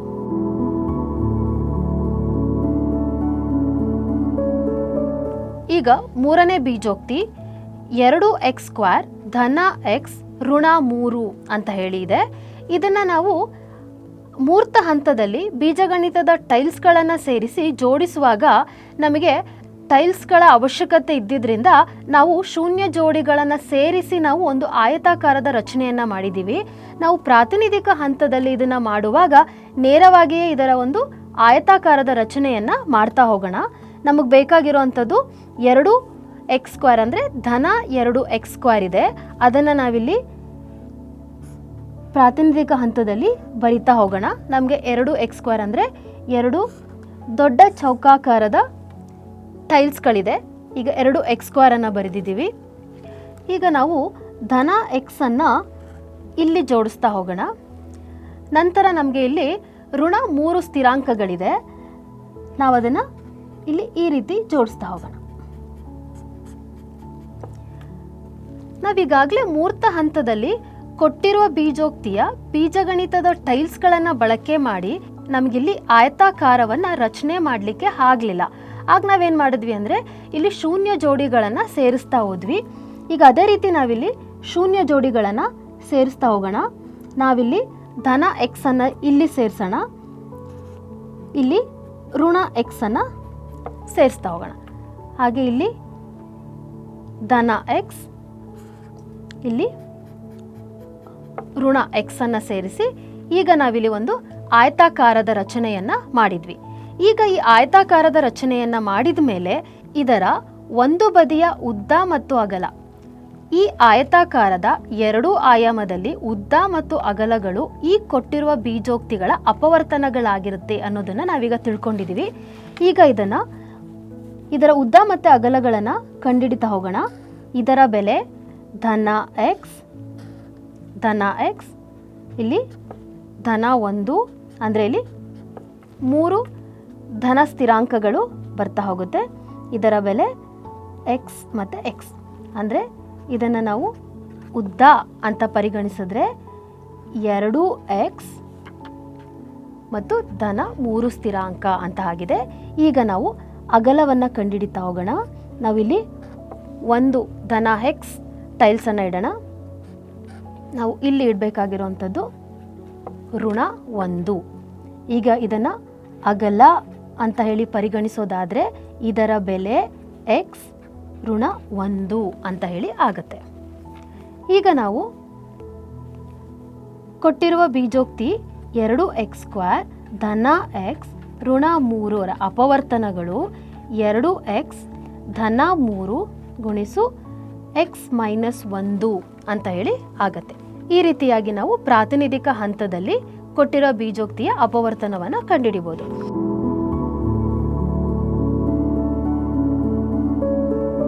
ಈಗ ಇದನ್ನು ನಾವು ಅಮೂರ್ತ ಹಂತದಲ್ಲಿ ಹೇಗೆ ಮಾಡೋದು ಅಂತ ನೋಡ್ತಾ ಹೋಗೋಣ. ಈಗ 2x² ಪ್ಲಸ್ ಎಕ್ಸ್ ಮೈನಸ್ 3 ಅಂತ ಇದೆ. ನಾವಿಲ್ಲಿ ಪ್ರಾತಿನಿಧಿಕ ಹಂತದಲ್ಲಿ ಬಳಸಿದಂತಹ ಬೀಜಗಣಿತ ಟೈಲ್ಸ್ಗಳನ್ನೇ ಹೇಗೆ ಬಳಕೆ ಮಾಡಿ ಅಮೂರ್ತ ಹಂತದಲ್ಲಿ ಈ ಸಮಸ್ಯೆಯನ್ನು ಬಿಡಿಸೋದು ಅಂತ ನಾವೀಗ ನೋಡ್ತಾ ಹೋಗೋಣ. ಈಗ ಆಯತಾಕಾರವನ್ನು ರಚನೆ ಮಾಡಲಿಕ್ಕೆ ನಾವು ಬಳಸಿದಂತಹ ಟೈಲ್ಸ್ಗಳು 2x², ನಂತರ ಇಲ್ಲಿ ಧನ 3x, ನಂತರ ಇಲ್ಲಿ ಬಳಕೆ ಮಾಡಿದಂತಹ ಟೈಲ್ಸ್ಗಳು ಋಣ 2x, ನಂತರ ಇದು ಋಣ ಸ್ಥಿರಾಂಕ 3 ಅಂತ ಹೇಳಿ ಆಗಿದೆ. ನಾವು ಇಂದಿನ ಸಮಸ್ಯೆಯನ್ನೇ ಬಿಡಿಸಿದ ಹಾಗೆ ಈ ಎರಡು ಬೀಜ ಪದಗಳಲ್ಲಿ ಸಾಮಾನ್ಯ ಅಪವರ್ತನಗಳಿದೆಯಾ ಅಂತ ನೋಡ್ತಾ ಹೋಗೋಣ. ನಮಗೆ ಇಲ್ಲಿ ಸಾಮಾನ್ಯ ಅಪವರ್ತನವನ್ನು ಕಂಡುಹಿಡಲಿಕ್ಕೆ ಆಗ್ತಾ ಇಲ್ಲ. ಹಾಗಾಗಿ ಈ ಸಮೀಕರಣವನ್ನು ಈ ರೀತಿ ಮಾರ್ಪಾಡು ಮಾಡ್ಕೊಳ್ಳೋಣ. 2x ಅನ್ನು ಮೊದಲಿಗೆ ಬರೆದು ನಂತರ ಧನ 3x ಋಣ 3 ಸ್ಥಿರಾಂಕವನ್ನು ಈ ರೀತಿ ಬರಿತಾ ಹೋಗೋಣ. ಈಗ ಈ ಎರಡು ಬೀಜ ಪದಗಳಲ್ಲಿ ಸಾಮಾನ್ಯವಾಗಿರುವಂತಹ ಅಂಶವನ್ನು ಹೊರಗಡೆ ತೆಗೆಯೋದಾದರೆ 2x ಅನ್ನು ನಾವು ಹೊರಗಡೆ ತೆಗೆದಾಗ ಇಲ್ಲಿ x ಉಳಿಯುತ್ತೆ. ನಾವು ಇದನ್ನು ಗುಣಾಕಾರ ಮಾಡಿದಾಗ ನಮಗೆ ಮತ್ತೆ 2x ಗುಣಿಸು x ಮಾಡಿದ್ರೆ ನಮಗೆ 2x² ಬರ್ತಾ ಇದೆ. ನಂತರ ಋಣ 2xನ ನಾವು ಈಗಾಗಲೇ ಹೊರಗಡೆ ತೆಗೆದಿದ್ದೀವಿ. ಹಾಗಾಗಿ ನಮಗೆ ಬರಿಬೇಕಾಗಿರುವಂಥದ್ದು 1. ಈಗ ನಾವಿಲ್ಲಿ ಪರೀಕ್ಷೆ ಮಾಡೋಣ. 2x ಗುಣಿಸು 1 ಅಂತ ಮಾಡಿದ್ರೆ ನಮಗೆ 2x ಬರ್ತಾ ಇದೆ. ಈಗ ನಮಗೆ ಇಲ್ಲಿ 3x ಋಣ 3 ಸ್ಥಿರಾಂಕದಲ್ಲಿ ನಮಗೆ ಸಾಮಾನ್ಯ ಆಗಿರುವಂತಹ ಅಪವರ್ತನವನ್ನು ಆಚೆ ತೆಗೆಯೋದಾದರೆ ಧನ 3ಅನ್ನು ಆಚೆ ಇಡ್ತಾ ಹೋಗೋಣ. ಈಗ ಇಲ್ಲಿ ಒಳಗಡೆ ಉಳಿಯುವಂತಹ ಬೀಜ ಪದಗಳು x ಮೈನಸ್ 1 ಅಥವಾ x ಋಣ 1 ಅಂತ ಹೇಳಿ ಉಳಿಯುತ್ತೆ. ಈಗ ನಮಗೆ ಧನ 3x ಬೇಕಾಗಿರೋದ್ರಿಂದ ನಾವಿಲ್ಲಿ ಯಾವ ಚಿಹ್ನೆಯನ್ನು ಹಾಕಬೇಕು? x ಇದೆ. ನಾವೀಗ ಇಲ್ಲಿ ಏನು ಮಾಡಬೇಕಂತ ಹೇಳಿದ್ರೆ ಧನ 3ಅನ್ನು ಆಚೆ ಇಡ್ತಾ ಹೋಗೋಣ. ಈಗ ನಾವೀಗ ಪರೀಕ್ಷೆ ಮಾಡೋಣ. ಧನ 3 ಇಂಟು x ಮಾಡಿದ್ರೆ ನನಗೆ ಧನ 3x ಸಿಗ್ತಾ ಇದೆ. ನಂತರ ಈಗ ಧನ 3x ಗುಣಿಸು ಋಣ 1 ಸ್ಥಿರಾಂಕವನ್ನು ಮಾಡಿದ್ರೆ ನಮಗೆ ಋಣ 3 ಸಿಗ್ತಾ ಇದೆ. ಈಗ ಇಲ್ಲಿ ಎರಡು ಸಾಮಾನ್ಯವಾಗಿರುವಂತಹ ಅಪವರ್ತನಗಳಿದೆ. ಅದನ್ನು ಒಮ್ಮೆ ಬರೆದು ಈಗ ಇಲ್ಲಿರುವಂತಹ 2x ಪ್ಲಸ್ 3ಅನ್ನು ಸೇರಿಸಿ ಬರಿತಾ ಹೋಗೋಣ. 2x ಕೂಡಿಸು 3. ಈಗ ಕೊಟ್ಟಿರುವ ಬೀಜೋಕ್ತಿ 2x² ಪ್ಲಸ್ x ಮೈನಸ್ 3ರ ಅಪವರ್ತನ x ಮೈನಸ್ 1 ಮತ್ತು 2x ಪ್ಲಸ್ 3 ಅಂತ ಹೇಳ್ತಾ ಹೋಗ್ಬೋದು. ಇದನ್ನು ನಾವು ಪ್ರಾತಿನಿಧಿಕ ಹಂತದಲ್ಲಿ ಬಳಕೆ ಮಾಡಿದಂತಹ ಬೀಜಗಣಿತದ ಟೈಲ್ಸ್ಗಳನ್ನು ಉಪಯೋಗಿಸಿ ನಾವು ಈ ರೀತಿ ಸಮಸ್ಯೆಯನ್ನು ಬಿಡಿಸಿದ್ವಿ. ನಾವು ತರಗತಿಯಲ್ಲಿ ಅಮೂರ್ತ ಹಂತದಲ್ಲಿ ಇದನ್ನು ಇನ್ನೊಂದು ವಿಧಾನದಲ್ಲೂ ಸಹ ಬಿಡಿಸ್ತಾ ಹೋಗ್ತೇವೆ. ಅದು ಹೇಗೆ ಅಂತ ನಾವೀಗ ನೋಡ್ತಾ ಹೋಗೋಣ.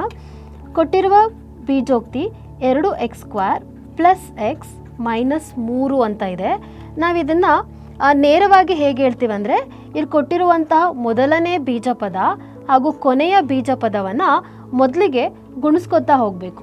2x² ಗುಣಿಸು 3 ಅಂತ ಹೇಳಿ ಮಾಡಿದ್ರೆ ನಮಗೆ 6x² ಬರುತ್ತೆ.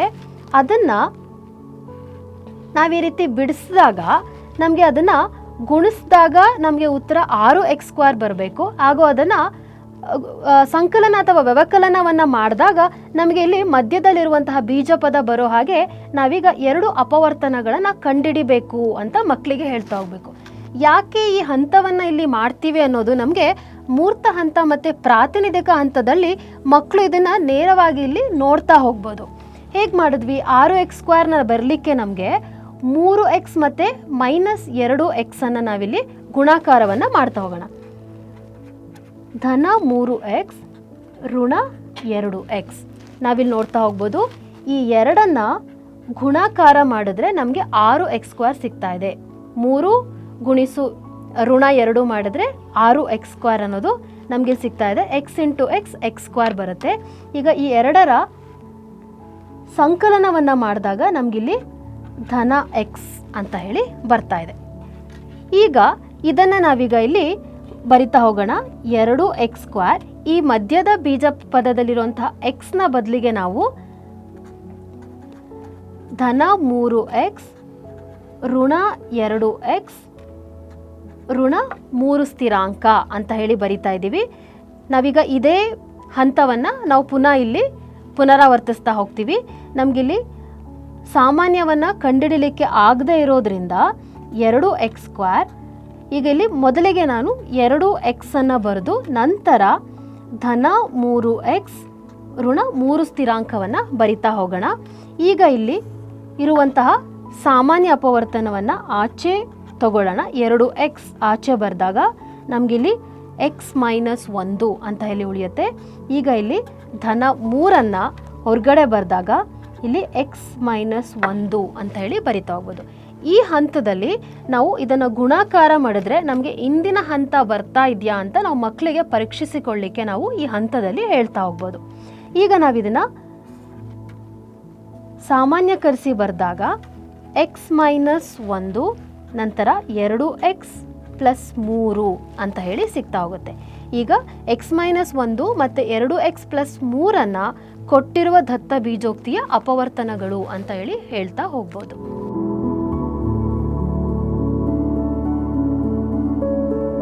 ವಿಸ್ತರಣಾ ಹಂತದಲ್ಲಿ ವಿದ್ಯಾರ್ಥಿಗಳು ಕಲಿತ ವಿಷಯವು ನಿಜ ಜೀವನದಲ್ಲಿನ ಸಮಸ್ಯೆಗಳನ್ನು ಬಗೆಹರಿಸಲು ಅಥವಾ ಉನ್ನತ ಹಂತದ ಪರಿಕಲ್ಪನೆಗಳಿಗೆ ಅನ್ವಯಿಸಲು ಉಪಯುಕ್ತವಾಗುತ್ತದೆ.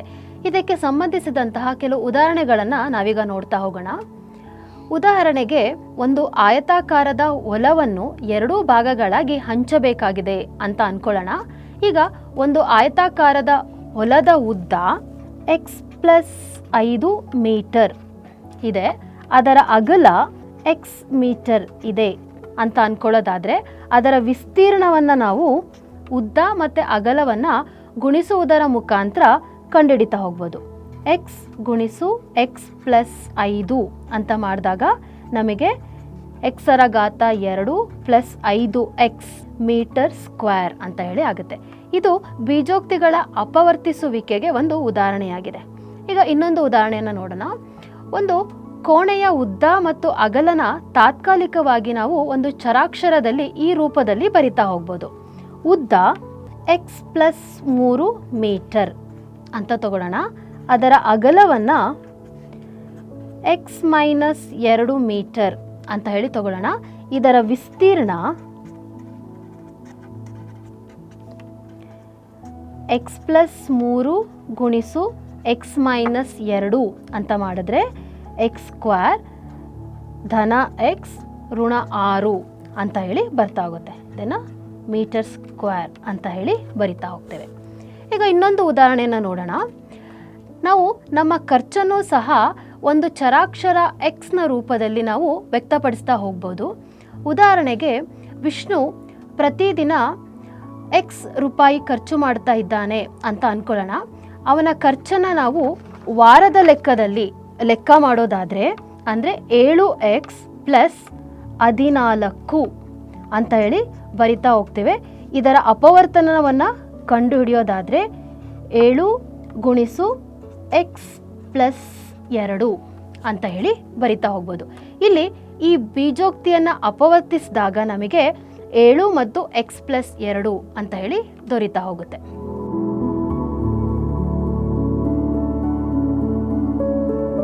ಈಗ ಮೌಲ್ಯಮಾಪನ ಹಂತ.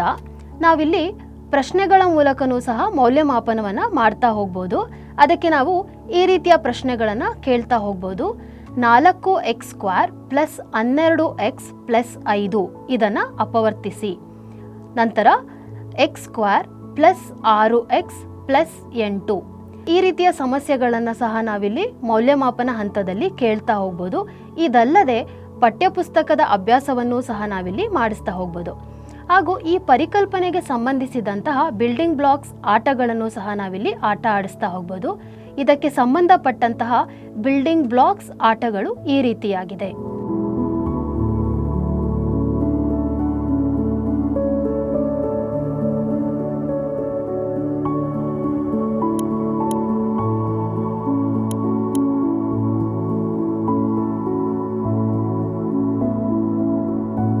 ಈಗ ಈ ಪರಿಕಲ್ಪನೆಗೆ ಸಂಬಂಧಿಸಿದಂತೆ ವಿದ್ಯಾರ್ಥಿಗಳು ಕೆಲವು ತಪ್ಪುಗಳನ್ನು ಮಾಡುವ ಸಾಧ್ಯತೆ ಇದೆ.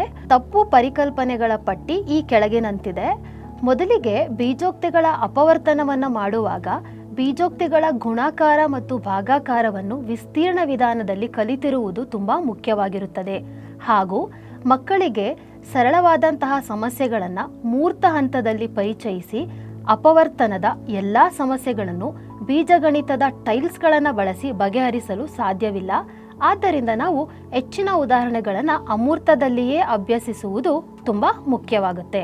ನಂತರ ವಿಸ್ತೀರ್ಣ ವಿಧಾನದಲ್ಲಿ ಅಪವರ್ತನವನ್ನು ಬೀಜಪದಗಳನ್ನು ಉಪಯೋಗಿಸಿ ಪರಿಚಯಿಸುವಾಗ ವಿಸ್ತೀರ್ಣ ವಿಧಾನದಲ್ಲಿ ಋಣಾತ್ಮಕ ಬೀಜೋಕ್ತಿಗಳನ್ನು ಭರ್ತಿ ಮಾಡುವುದು ಕೇವಲ ಮೂರ್ತ ವಿಧಾನದಲ್ಲಿ ಪ್ರತಿನಿಧಿಸಲು ಮಾತ್ರ. ವಾಸ್ತವವಾಗಿ ಋಣಾತ್ಮಕ ಅಳತೆ ಎಂಬುದು ಇಲ್ಲ. ಕೇವಲ ವಿಸ್ತೀರ್ಣ ವಿಧಾನದಲ್ಲಿ ಗುಣಲಬ್ಧವನ್ನು ಕಂಡುಹಿಡಿಯಲು ಬೇಕಾಗಿರುವ ಜಾಗವನ್ನು ಭರ್ತಿ ಮಾಡಲು ಮಾತ್ರ ಋಣಾತ್ಮಕ ಟೈಲ್ಸ್ಗಳನ್ನು ಪ್ರಾತಿನಿಧಿಕವಾಗಿ ಜೋಡಿಸುತ್ತೇವೆ ಎಂಬುದನ್ನು ಶಿಕ್ಷಕರು ವಿದ್ಯಾರ್ಥಿಗಳಿಗೆ ಮನದಟ್ಟು ಮಾಡುವುದು ಅತ್ಯಗತ್ಯ.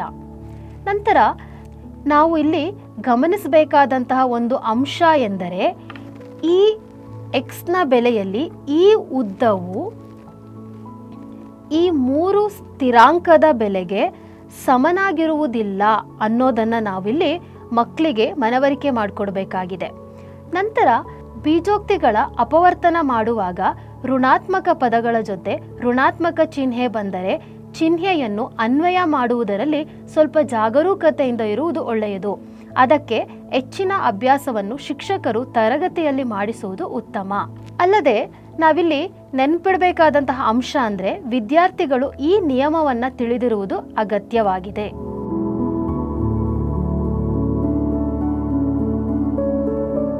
ಈಗ ಕಲಿಕೋಪಕರಣದ ಮಿತಿಗಳನ್ನು ತಿಳಿತಾ ಹೋಗೋಣ. ಇಲ್ಲಿ ಕಲಿಕೋಪಕರಣಗಳು ಕೇವಲ ಪರಿಕಲ್ಪನೆಯನ್ನು ಮಕ್ಕಳಿಗೆ ರಚನಾತ್ಮಕವಾಗಿ ಕಟ್ಟಿಕೊಳ್ಳಲು ಹಾಗೂ ಪರಿಕಲ್ಪನೆಯ ಮೂಲಭೂತವನ್ನು ಅರ್ಥ ಮಾಡಿಕೊಳ್ಳಲು ಉಪಯೋಗಿಸುವುದಕ್ಕೆ ಸೂಕ್ತ. ಮೊದಲಿಗೆ ಇಲ್ಲಿ ನಾವು ಉಪಯೋಗಿಸಿರುವಂತಹ GKA 2.0ನ ಬೀಜಗಣಿತದ ಟೈಲ್ಸ್ಗಳಲ್ಲಿ 2ಕ್ಕಿಂತ ಹೆಚ್ಚು ಚರಾಕ್ಷರಗಳನ್ನು ಪ್ರತಿನಿಧಿಸಲು ಸಾಧ್ಯವಾಗುವುದಿಲ್ಲ. ಏಕೆಂದರೆ ಇಲ್ಲಿರುವಂತಹ GK 2.0 ಬೀಜಗಣಿತದ ಟೈಲ್ಸ್ಗಳಲ್ಲಿರುವಂತಹ 2 ಬಣ್ಣದ ಹಾಗೂ 3 ವಿವಿಧ ಆಕಾರದ ಟೈಲ್ಸ್ಗಳಿದ್ದು ನೀವಿಲ್ಲಿ ನೋಡ್ತಾ ಹೋಗ್ಬೋದು. 1 ಬಣ್ಣದ 3 ಆಕಾರದ ಟೈಲ್ಸ್ಗಳಿದೆ. ಅಲ್ಲದೆ ನೀಲಿ ಬಣ್ಣದ 3 ಆಕಾರದ ಟೈಲ್ಸ್ಗಳಿದೆ. ನಾವಿಲ್ಲಿ ಇದಕ್ಕೆ ಚರಾಕ್ಷರವನ್ನು ನಿರೂಪಿಸುವಾಗ ಮೊದಲಿಗೆ 1 ಚರಾಕ್ಷರವಾಗಿ ನಾವಿಲ್ಲಿ ನಿರೂಪಿಸ್ತಾ ಹೋಗ್ಬೋದು. ಅಲ್ಲದೆ ಈ ಚಿಕ್ಕ ಚೌಕಾಕಾರದ ಬಿಲ್ಲೆಯನ್ನು Y ಅಂತ ಹೇಳಿ ಪರಿಗಣಿಸೋದಾದರೆ ನಾವು 2 ಚರಾಕ್ಷರವನ್ನು ಈ ದೊಡ್ಡ ಚೌಕಾಕಾರದ ಬಿಲ್ಲೆಯನ್ನು X ಅಂತ ಹೇಳಿ ಪರಿಗಣಿಸಿದಾಗ ಈ ಚಿಕ್ಕ ಚೌಕಾಕಾರದ ಬಿಲ್ಲೆಯನ್ನು Y ಅಂತ ನಾವಿಲ್ಲಿ ಪರಿಗಣಿಸ್ತಾ ಹೋಗ್ಬೋದು. ನಾವಿಲ್ಲಿ 2 ಚರಾಕ್ಷರವನ್ನು ಮಾತ್ರ ಪರಿಗಣಿಸಲಿಕ್ಕೆ ಸಾಧ್ಯ ಅನ್ನೋದನ್ನು ಶಿಕ್ಷಕರು ತರಗತಿಯಲ್ಲಿ ಒತ್ತಿ ಹೇಳಬೇಕಾಗತ್ತೆ. ನಮಗೆ ಬೀಜಗಣಿತದ ಟೈಲ್ಸ್ಗಳನ್ನು ಬಳಸಿ 2 ಚರಾಕ್ಷರಗಳನ್ನು ಮಾತ್ರ ನಿರೂಪಿಸಲಿಕ್ಕೆ ಸಾಧ್ಯ ಆಗಿರೋದ್ರಿಂದ 3 ಘಾತಾಂಕವಿರುವ ಬಹುಪದೋಕ್ತಿಗಳನ್ನು GK 2.0ನ ಬೀಜಗಣಿತದ ಟೈಲ್ಸ್ಗಳನ್ನು ಬಳಸಿ ಮೂರ್ತ ವಿಧಾನದಲ್ಲಿ ಅಪವರ್ತಿಸಲು ಸಾಧ್ಯವಿಲ್ಲ ಅನ್ನೋದು ಸಹ ಶಿಕ್ಷಕರು ಗಮನದಲ್ಲಿಟ್ಟುಕೊಳ್ಳಬೇಕು. ಅಲ್ಲದೆ ನಾವು DIY ಕಲಿಕೋಪಕರಣಗಳನ್ನು ಸಹ ಬಳಸುವಾಗ ಅದರ ಆಕಾರ ಹಾಗೂ ಅಳತೆಗಳ ಬಗ್ಗೆ ಗಮನ ಕೊಡುವುದು ತುಂಬ ಮುಖ್ಯ ಆಗುತ್ತೆ. ಇಲ್ಲ ಅಂದರೆ ಮಕ್ಕಳಿಗೆ ಅದರ ಪರಿಕಲ್ಪನೆಯನ್ನೇ ತಪ್ಪಾಗಿ ಗ್ರಹಿಸುವ ಸಾಧ್ಯತೆ ಇರುತ್ತೆ. ಇದಕ್ಕೆ ಪರಿಹಾರವಾಗಿ ನಾವು ವಿವಿಧ ಬಣ್ಣದ ಹಾಗೂ ವಿವಿಧ ಆಕಾರದ ಟೈಲ್ಸ್ಗಳನ್ನು ಬಹುಪದೋಕ್ತಿಯನ್ನು ಪ್ರತಿನಿಧಿಸಲು ಬಳಸಬಹುದು.